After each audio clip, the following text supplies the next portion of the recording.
Something about being in October just really makes me crave all of the cozy, spooky, scary reads for the season. I feel like it's just really fun to mood read, especially during the fall and autumn season. I think it's just a lot of fun to do because there's so many good books out there that typically you wouldn't necessarily be in the mood for, but this time is a great time to go and read all the fun, spooky, scary mysteries, all of those cozy fun reads. So I wanted to take this whole week and spend it reading all of the scary, spooky things. I have so many books that I am so excited to try to break into this week that I just don't usually feel like in the mood reading a Stephen King book in the middle of the summer. But right now is like the perfect time to get into it. So I'm so excited to take this week and read all these fun, spooky reads with you. I'm currently in the middle of reading this book by Gillian Flynn. This is called Dark Places. This is the same lady who wrote the book Gone Girl. I am enamored by this. You're following your main character. Her name is Libby. Now, Libby's family died. They're murdered actually 25 years ago, and her brother is the one who was convicted for the killings and for the murders, and she was basically the key witness. She was 7 years old at the time. She was the only one who was not murdered in her family, besides her dad, who is just like this drunk guy who is not in the picture. And then also her brother is still alive and serving time in prison, and she's always maintained that he has been guilty, but she starts to kind of get people reaching out to her, letting her know, hey, we actually think your brother is innocent. And she, at this point in her life, is completely out of money. She has no money left. And these people, even though she doesn't believe them, they're paying her to go do all of this research and go like uncover all these things and talk to people and go back to her hometown. So that way they can kind of get their like true crime fix. I don't know. It's like kind of weird that they are like literally paying her to go do all this. But as time goes on, she's starting to also realize that maybe her brother is more innocent than she thought. And it's super interesting because you're going between her point of view and then it flashes back. They do have chapters where they flash back, and it's either her brother's point of view or her mom's point of view. So you're trying to kind of get little glimpses of things that are happening, and I'm 100% confused right now. I literally have no idea who did it. I don't think, well, actually, I think he still maybe could have done it. I think that could be the twist that nobody's thinking, because the whole time you're like, well, there's all these other suspects. But I also do have kind of a theory that maybe it was him with two other people potentially, or maybe it was somebody else completely different. We literally have no clue, but I have 100 pages left to figure it out. So I'm gonna go finish reading this, and then I actually think I want to again shop my bookshelves. I did that in a recent reading vlog where I shopped my bookshelves because I am trying to get all of this read. I have a couple ideas of some things I want to read. I do have a Stephen King book that I've been itching to get my hands on, and then also maybe hit up the library later to see if we can find some good things that are just locally here for me to just be able to loan out. So let's keep reading and we'll see what we think about this.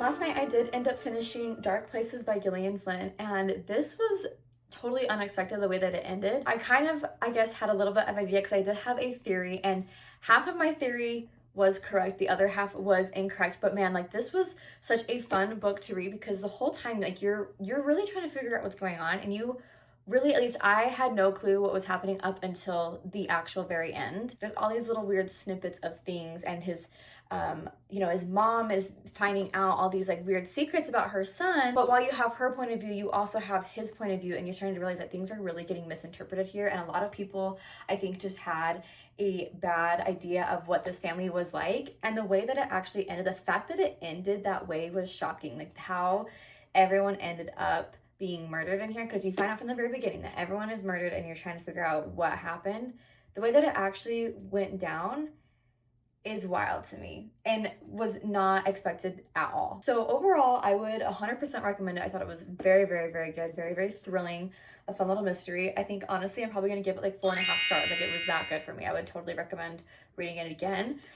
So we have this first one done. And then I'm kind of right now in between two different books. So I had some car issues. I always keep having car issues, if you know, you know. And when I was at the dealership yesterday, I did start reading The Hollow. I just had this one in my car, so I started reading it, and it was actually, like, I think it's going to be a really quick read because if you look at it, the words are, first off, very spaced out, and they're big compared to, like, this book where you can see, like, the words, like, there's way more words on this page versus this page.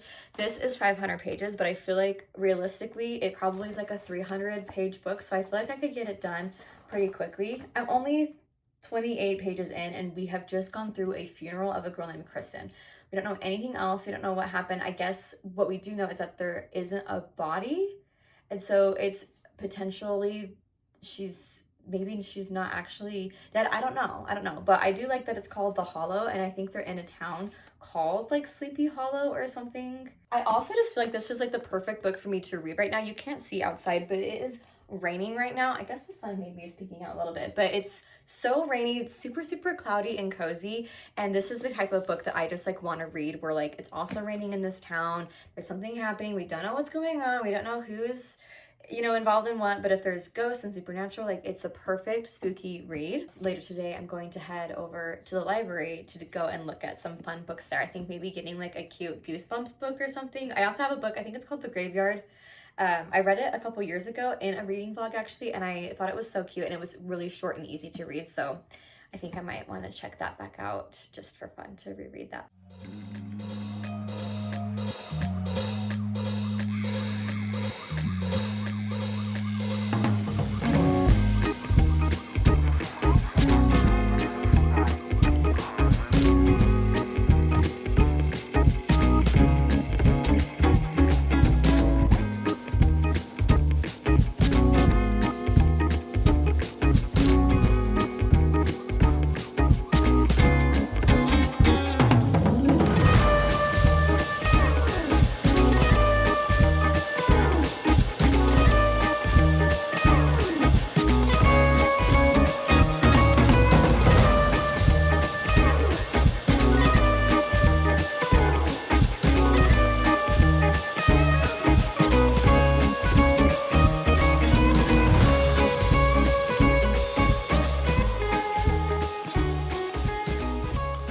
It has been a few days since I last checked in. Today I was able to go to the library and kind of look around. First off, return that book, Dark Places, because it's way overdue now, but I also wanted to look around and just see if I could find any fun, like nostalgic, cozy, spooky books.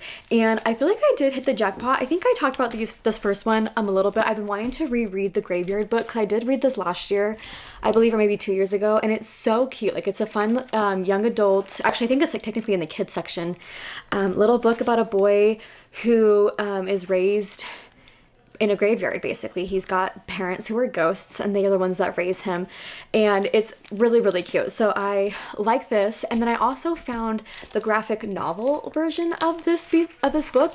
So it looks like a little comic book. I never read a graphic novel before, or like a comic book version of a book before, so I'm actually really looking forward to maybe reading this. I didn't want to pick between the two of them, so I just grabbed both of them, but I'm very much intrigued by this, so I think that would be kind of fun.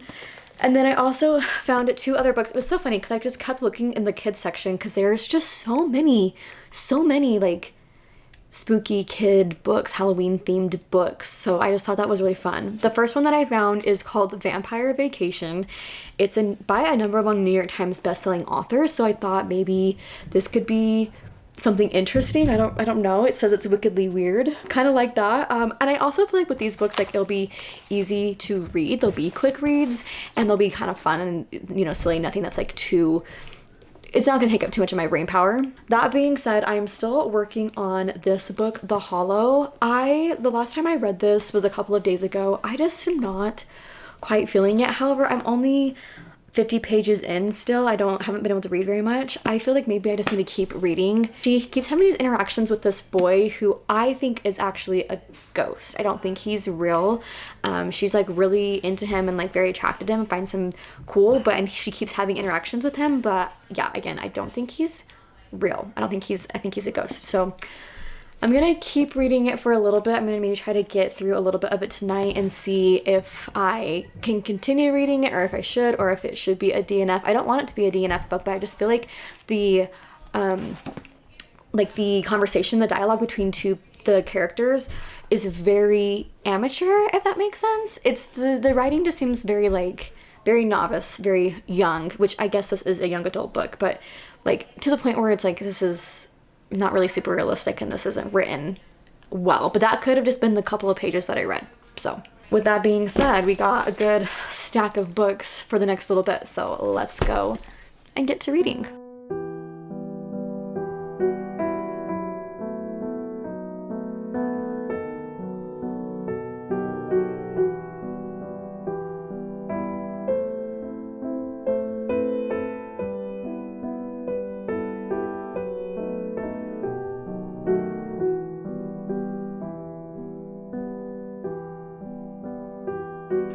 Well, you guys, we have finished The Hollow finally, and I'm actually shocked that this has 3.5 stars on Goodreads. Like, it looks like it would be a book that is just generally a good book. A lot of people like, some people may not like it, but this book was actually horrible. It was so poorly written. I just feel like you read it and like it is so immature. The plot lines are not explored at all.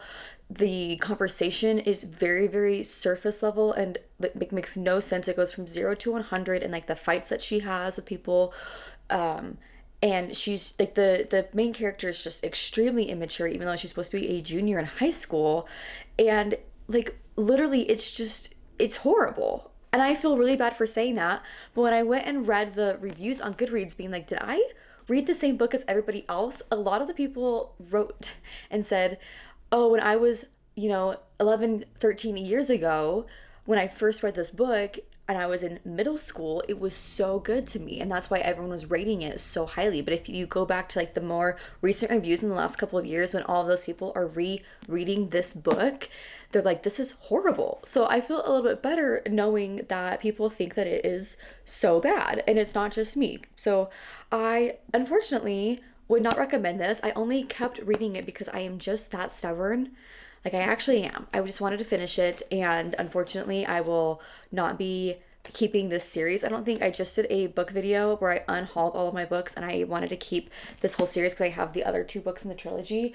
I do not think that I will be keeping it. I will say though, at the very end, the little twist that you see coming pretty much the whole time, but your main character, her love interest, you find out, is, and I'll spoil it for you because I don't think any of you guys should ever read this, he's actually a ghost, which is what I thought was going to be the case. And he kind of leaves, and I think in the next book she like is still pining after this guy and trying to figure out a way for them to be together. So I'm just not interested in it at all. And with that being said, the other books that I picked up from the library are also like young adult children's style books, which this one is also a young adult style book, and I just don't know if I have the brain power right now to try to trudge through another book that's not going to be good. So I'm going to pick a book and start reading a book that I know will at least be really well written. Whether or not it's going to be good or not, we'll find out. But that is The Girl Who Loved Tom Gordon by Stephen King. Stephen King is just a really good author. I've read many of his books before and I really like them, and I know that he is a very good and articulate writer, and he's not going to write boring conversation. He's not going to write a boring book. It'll be very interesting at least. So whether or not I like it, we'll find out, but that is the next book on the agenda for today. And this one's a little bit smaller than his normal books. I feel like a lot of his books are pretty long. This one is only, it's 219 pages. So I really do think that we could get this one done very quickly, and then we can maybe head into more of like the Goosebumps books or something else that's a little bit more fun and spooky, nostalgic. So that is my thoughts on everything. I do feel bad for like just hating on it, but it was so bad. It was so bad. So I just 100% would just not recommend. And if you are curious about it, go read the reviews on Goodreads because people are very brutally honest, which I think is great. I think it's great. I am commuting into the office today, and I got to the train station very, very early. So we'll do a little bit of car reading and probably some train reading today.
I have finished reading The Girl Who Loved Tom Gordon by Stephen King, and I have to say I actually really did enjoy this book. It was a little bit different than what I was expecting it to be.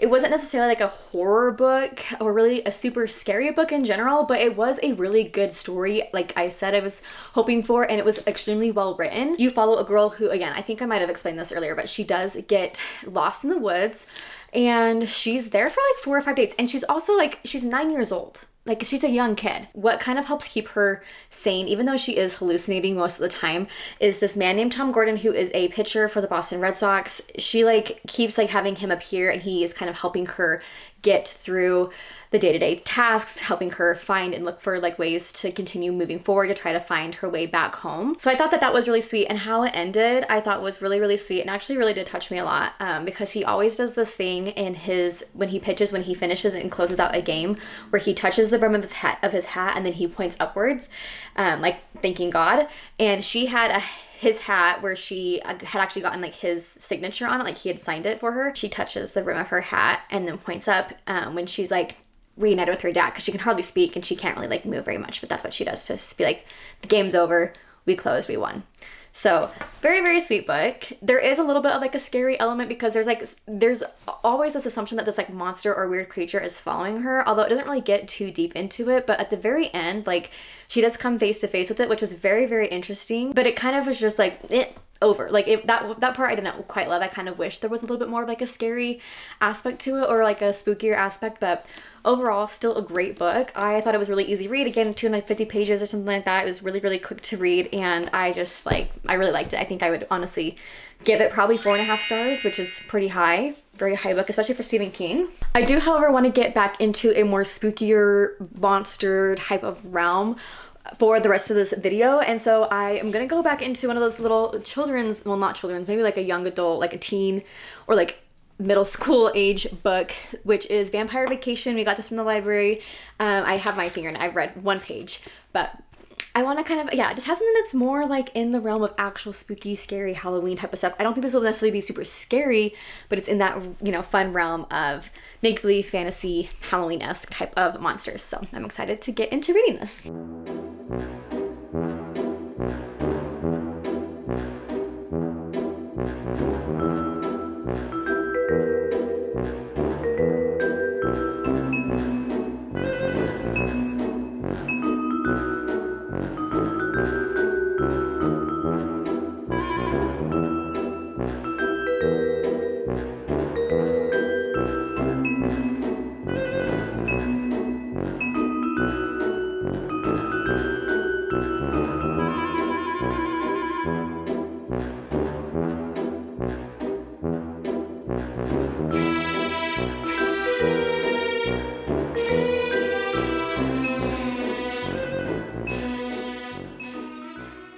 Okay, you guys, we are now just a mere few days away from Halloween and from spooky season, and I feel like I've really been able to enjoy reading a lot of these spookier books because it just helps me get into the vibe and the ambiance of everything. And I did finish the last 2 books in this video. First up, let's talk about Vampiric Vacation by Kirsten White. This book is kind of a mix between a series of unfortunate events and like Scooby-Doo. Like, these kids are, you know, kind of abandoned by all adults in their life, and they are then tasked with like solving a mystery that they don't even fully know what's going on yet.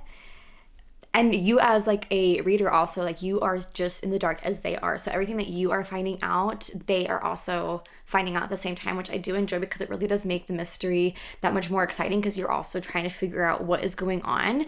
You follow 2 twins, Alexander and Theo, and they have an older sister, Will, but she's kind of just off doing her own thing. And the whole time you're like, something's going on with her, and you don't fully know, but I feel like in a future book, you'll really understand like everything that she is figuring out. Like, she's doing something else. She's got something cooking, but she's not talking to anybody about it, which is a little bit annoying and frustrating, I think, when it comes to some of these books, but that's just how these are. This, again, is like a young, well, not even young adult. It's like an intermediate book for like middle schoolers, but it didn't like read juvenile like some of the other books I've read feel like very juvenile. Like, this one was still very, very entertaining. It actually has a really high score on Goodreads. It's rated 4 stars, which is crazy. I am ranking it 3 stars just because I liked it, but I don't know if I will be reading any of the other books in the series. My library actually doesn't own the other books in the series, so I don't wouldn't be able to read them unless I buy them anyway. But I would say for like my kids, like it would have been super cute if I had kids to like have them read this book series, especially during Halloween time. So I still liked it. Was it absolutely remarkable? No, but it was still really cute, and the whole time, like, it's very, very spooky. You don't know what's going on, and then when the twists are revealed, like, it's exciting still. So I did enjoy that. And then I also read the Graveyard Book, by Neil Gaiman. This is the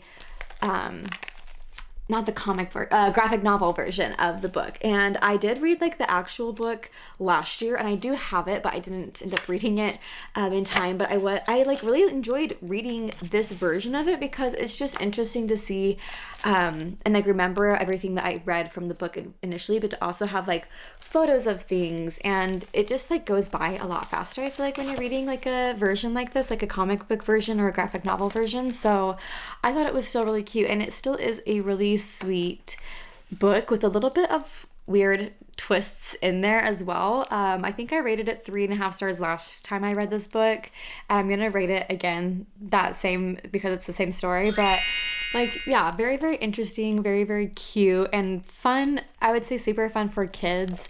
Again, like if it's spooky season, because it's actually very graphic at the beginning because there are murders that are happening, and they show like, you know, dead bodies on like the very first page. So that was a little jarring. But obviously they're like, you know, fake, and they're drawn. They're not real dead bodies or anything. But that's a big part of the story, is that this child is completely orphaned by a murderer who comes in and kills the whole kid's family, and he can't find the child, and he spends his whole life looking for the child. However, the people in the graveyard who become his family are protecting him. And then, you know, there's a little girl that comes along that she actually sees him, and it's just like, it's really, really sweet and very sad at the same time. Like I do get emotional when I read this book because I just have that empathy, like, or the sympathy card played on me a lot, where I just feel bad for kids, even though it's like a fake story, like it's not real. But I just, knowing that like some kid could potentially like be in danger like this, or to be just as alone as he is and be raised by ghosts, like that's just so sad to me. But at the same time, he doesn't know anything different, so it's great for him. So those are the final 2 books that I read in today's video for the spooky reading vlog. I hope you guys enjoyed it. If you have made it to this point of the video, go ahead and comment down below what you are dressing up for Halloween this year. I'm excited to see what everyone is going to be, and I will see you all in my next video very, very soon. Bye.